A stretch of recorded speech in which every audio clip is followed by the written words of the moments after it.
Mateo wants us to talk about Mikko Rantanen, which, I mean, makes sense since he's already unhappy and wants to leave. Doesn't want to leave. That's maybe overstating it, but is not sold on staying necessarily. It's a bizarre situation because, like, there's the debate of, like, can they re-sign him? If not, do they trade him or keep him as an own rental? And it's like, I don't know. It's just not a fun spot to be in. And, of course, meanwhile, Colorado's laughing off in the distance. It was interesting, though, on 32 Thoughts. Elliot Friedman kind of brought up, or actually, no, it wasn't Friedman. It was Bukowskis said Rod Brind'Amour was not the happiest person when he got traded from Philly, especially, I mean, those that don't know the deeper origins of why he got traded, that makes it way more intense. But he ended up in Carolina, wasn't thrilled, went from like a good team in Philly to Carolina, and look at him now. Still there. Like, does having Rod Brind'Amour there to talk him through it and like try and sell him on why it's a great place to be, does that help, or is it just not even going to matter? I still am going to question like how much, like, it's crazy when you look at Carolina and how they've done business since Dundon got there. Like, until people talk shit about his money, he clearly doesn't love spending crazy money, which is very funny to me. He's like, oh, you think I'm not rich? Fuck sure. You. Which is like kind of baller, but like also stupid if you're trying to run a hockey team. I agree with you 100% that that's the mindset. I think last year changed everything. I think what happened with Gensel, with them waiting too long, like a reason that Gensel didn't stay, he wanted to stay. Like, he was fine staying. They played hardball way too long. He's like, fine, I'm going to test the market. And then he goes to test the market, and they finally offered him what he wanted. He's like, no, I'm out testing the market. Fuck you. Like, I'm good. Like, he didn't say it as directly as that, but when Ben Hankinson jumped on with Joe and I on Fellowship, like, in a very veiled way, that's basically what he said. Mm-hmm. I just, like, they aren't willing to let this one go that way. Like, if he doesn't stay, it's because he doesn't want to be there. I think that they will pony up and give him enough money that if he walks, it's because he just doesn't want to be there.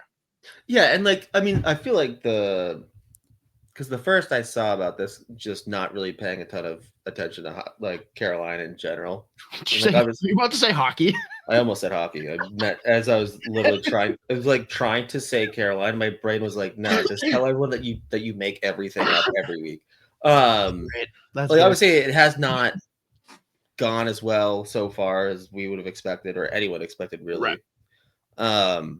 But it sounded like he was more still just like mulling over his options, not ready to commit to anything. So, like you said, I'm sure that they're ready to like pony up and like give him a big contract or whatever. But if he does end up either getting traded because he's not going to like resign, or if they keep him and he doesn't resign and goes somewhere else, we finally may have another ex-Carolina Hurricane who gets booed more aggressively than Eric Haula, who is still the weirdest player to get viciously booed in an NHL arena I've ever seen in my life. And it's so funny. Like, I am obsessed with the fact that he gets absolutely eviscerated.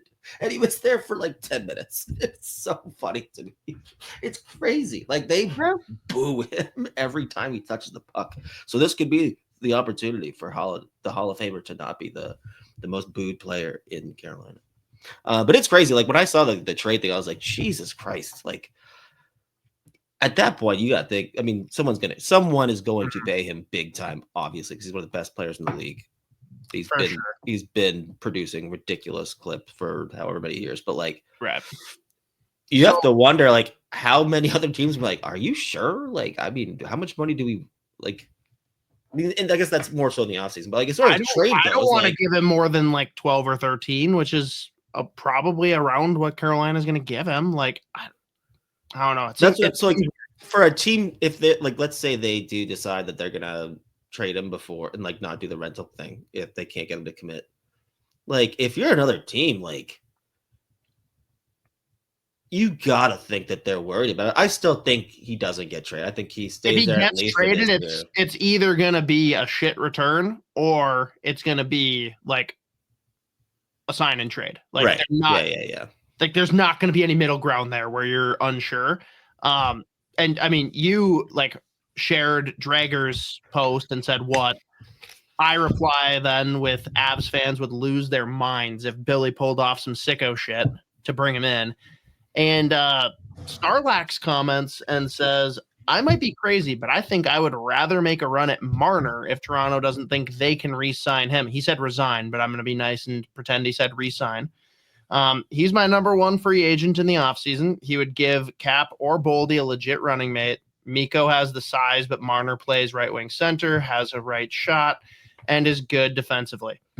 Straight up Z, if you could have either one, maybe not same, but similar price tag as a free agent this offseason, do you want Rantanen or do you want Marner if you're the Minnesota Wild? I mean, I'd probably still lean Rantanen, but at the same time, it's not like that's a crazy, like they're pretty, like they're very, like as far as their overall impact and how good they are in this league, like they're pretty close. They both put up tons of points. They can play with good players, whatever. I still think Rantanen just gives you a little bit more, just like the size, the physicality aspect of his game and how much of a prick he is on the ice sometimes. And like his shooting ability is ridiculous. And you look at like Minnesota, they've got Kaprizov who can score goals. And then like you might have one or two guys that could flirt with 40, 50 goals. Maybe it's just Boldy off the top of my head when I think about it. So like his ability to score like is ridiculous. Like I wish I should have brought up his shooting percentage, but it's crazy. It is like he could score from distance. He could score from inside, obviously. But I still probably lean Rantanen a little bit. But at the same time, it's not like it's a crazy, like you don't like you're nuts for suggesting Marner over Rantanen anyways.